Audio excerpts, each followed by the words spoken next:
Meaning of ganglion. Ganglion. Ganglion. Ganglion. Ganglion.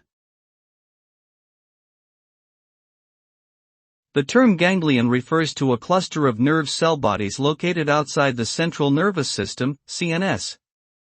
These clusters are found in various locations throughout the body, including the head, neck, chest, abdomen, and pelvis. Ganglia play a critical role in the control of numerous bodily functions, including movement, sensation, and visceral organ activity. They receive and integrate information from both the CNS and peripheral nerves, allowing them to modulate signals and respond appropriately to changes in the environment. Overall, ganglia are essential components of the autonomic nervous system and important targets for drug development in several neurological disorders.